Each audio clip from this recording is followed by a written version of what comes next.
kupata nafasi kama hii ambayo ni nafasi hadimu sana, haipatikani ovyo ovyo. Inawezekana miaka 50 au 70 ndio ikapatikana mara moja. Kwa mfano, nimewahi kuona baada ya uhuru walikaribishwa wazee wetu wakina marehemu Zikazema, wakina mzee Msafiri Mwanda, kina Tutosiri. Leo kihesabu ni miaka 64. Leo napatikana mimi nakuja kuteuliwa katika hii baraza nitoe nasaha. Sasa ningelimuomba Mwenyezi Mungu akanijalia nitoe nasaha ambazo zitazokuwa zimepenya katika busara za watu. Kwanza moja naanza namshukuru hatibu wetu aliyotoa mawaidha katika msikiti huu. Ametoa mawaidha mazuri sana. Tena ametoa kwa Kiswahili chenye grama. Hakuna mtu aliyokosa kuelewa. Kama atakuwa hakuelewa basi ataikuwa miongoni mwa wale watu waweza kuhudhuria watu 300 400 ukauliza bana anasema nini, mtu akawa na babaika. Lakini kwa mtu mwenye busara na utulivu atazungumza vizuri. Kwa hiyo nampongeza sana hatibu wetu aliyosimama leo kutoa hotuba yake. Kwanza kazungumzia jambo la amani kwa kina, tena kina chenyewe kirefu kama vile cha bahari kuu. Mimi nimesimama hapa mbele yenu watukufu waheshimiwa, sina elimu ya dini na wala mimi sio tajiri wala sio msomi, lakini nitajaribu kutoa tu mifano, kwa sababu hata vitabu vya Mwenyezi Mungu vingi vimechukua vitoa mifano. Wale walitumia mifano wamefanikiwa. Kwa kifupi ni kwamba wazee wetu wa Kibwari, wa Masanze, wa Bembe, wa Bwari walikuwa wakizungumza na bimkubwa zetu walikuwa uwani, walikuwa wanatoa mifano ya amani. Kwa mfano, mtu anataka kusafiri kuni mgani bala kwetu wa Bwari mwala ila bwato ni mwae mmongo. Kama kuna mbwari yote mzuri anaweza kuja hapa akaniunga. Kama ajui mimi nitamalizia kwa tafsiri. Yani mtumbu wowote huwa hautembelei kwenye tumbo lake.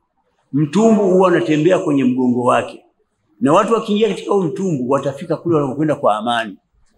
Lakini watu wakipanda huo mtumbu wakataka kuupindua wenyewe mgongo uwe juu, hakuna atafika kwenye safari yao hata mmoja. Kuna wazee wa Kibwari walikuwa kina bi mkubwa walikuwa wanaimba nyimbo zao za amani kwa asa vijana wao. Wakawa wanacheza ngoma za mabega. Ile ngoma inaitwa kari.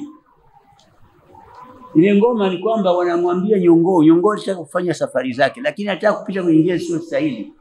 Wakamwambia Njongolo oya yebisowa kuko mele huko. Kune kanzele. Tafsiri.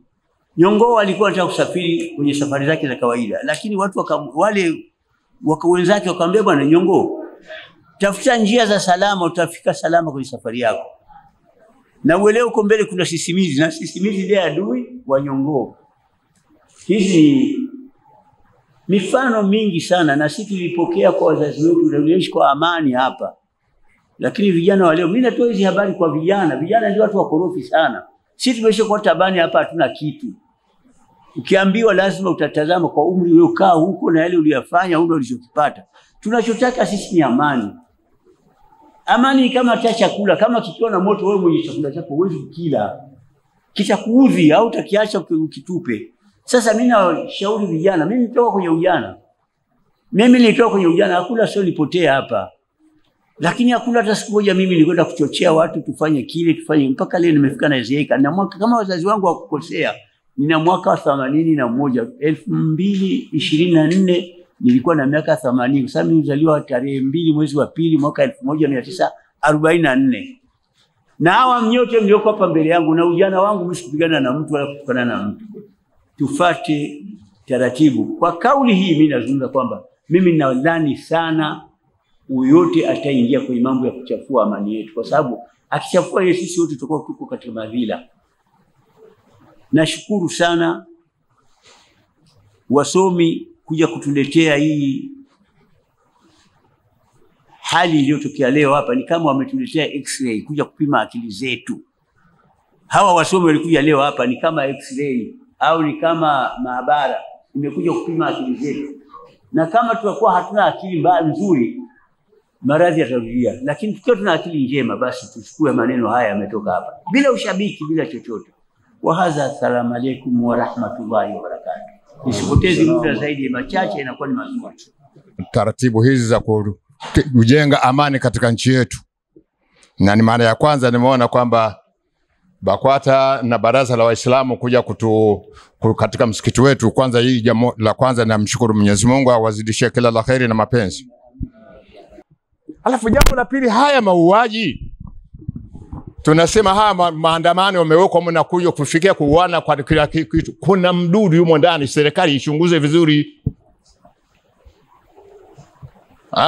Wale wenye kusema kwamba ni wanaweza kwa ndio wanasema tunazuia maandamano tunafanya hivyo, kumbe mle mna mfumo wa kuweza kuua, kuonekana kwamba serikali ndio inaua, wakati sivyo. Serikali yetu ina demokrasia, ilikubali demokrasia kama msingi mzuri sana, lakini kuna wadudu wamo ndani wanatafuta kuua demokrasia katika njia ya kutaka kuwatia marais wetu katika unajisi. Sasa tunaomba serikali vile vile ichunguze, kuna mfumo humo ndani ambapo huu mfumo unaonekana kwamba tayari kwamba serikali ndio inaua, kumbe ndani yake kuna wafanyakazi, watumishi wanafanya kazi chini nje, wako ndani ya serikali, wanasababisha mauaji. Tutaona kwa maana mtoto wa kuku hawezi kujaa chungu kama hayumo mama yake chini.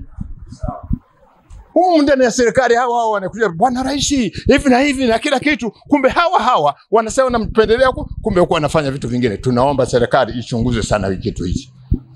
Sio kama kila mtu anakuja kwa rais lazima tufanye hivi, sisi ukitokea vitu tufanye. Angalia maana hata Nyerere wakati ule alileta, wakati analeta hujumu uchumi, kuna wakati alifikia kwa kina nani hawa, nani huyu nimemsahau, alipotaka kukamatwa akasema wacheni. Kwa nini wasa mimi ni dereva, sasa naangalia mashimo, sasa naweza kuingiza gari kwenye mashimo? Haiwezekani. Bwana sema misheni nani hii hujumu uchumi, maana alishaona kwamba kuna kitu tayari kimeisha kinatumiwa ndani yake kutaka kuharibu utawala wake. Kwa hivyo sina mengi ya kusema, kwangu ni hayo. Asalamu alaykum wa rahmatullahi wa barakatuh.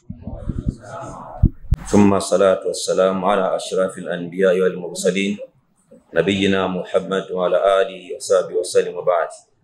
Baada kumshukuru Allah subhanahu wa ta'ala na kuzitaka sala na amani zimwendee mtume wetu Muhammad sallallahu alayhi wasallam.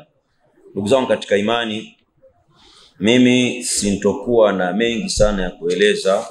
Nadhani mengi tumekwisha kusikia. Lengo letu tunahamasisha Waislamu kwa ujumla, hasa vijana, kutoweza kushiriki jambo hili la kuandamana, kupambana na serikali, hali ya kuwa uwezo kupambana na serikali sisi hatuna. Vijana na wahusieni sana hutuba ambazo zimesomwa hapa, kila mtu aweze kuzisikiliza na kuzishika, na tumuombe Allah subhanahu wa ta'ala azithibitishe katika nafsi zetu. Mimi nitasoma hadithi moja ya Mtume Muhammad sallallahu alayhi wasallam, iwe ni mwisho wa nasaha zangu kwenu Waislamu. Anasema Mtume sallallahu alayhi wasallam katika hadithi amesimulia Imam Tirmidhi na Ibn Majah, anasema Mtume, man asbaha minkum aminan fi sarbihi wa muafan fi jasadihi wa indahu qutu yawmihi fakannama hizat lahu dunya bihadhafiriha. Atakayeamka katika ninyi aminan, ni mwenye amani, fi sarbihi, katika nyumba yake, katika jamii yake, katika njia yake, katika familia yake, muafan fi jasadihi, hali ya kuwa ana afya katika mwili wake. Allah subhanahu wa ta'ala amempa neema ya afya siku hiyo. Anasema Mtume, wa indahu qutu yaumihi, na siku hiyo Allah amemruzuku kumpa chakula cha siku hiyo. Anasema Mtume, ukipata haya, amani katika familia yako na wewe mwenyewe, ukawa una afya katika mwili wako, lakini siku hiyo Allah subhanahu wa ta'ala akakupa riziki, anasema Mtume, fakaannama hizati lahu dunya bihadhafiriha, ni kama vile mtu huyu ameikusanya dunia yote kuwa nayo pamoja kwa kheri zake. Hivyo Waislamu, hadithi hii ni katika jawami'ul kalimi, maneno ya Mtume yamekusanya. Hii hali tumeamka tuna amani, asubuhi umeamka una amani, utafanya shughuli zako bila wasiwasi, familia itakuwa haina wasiwasi, kila kitu kitakuwa kimekaa vizuri. Allah amekupa afya, lakini kakupa na riziki, basi ni kama vile wewe umeikusanya dunia yote katika kiganja chako cha mkono.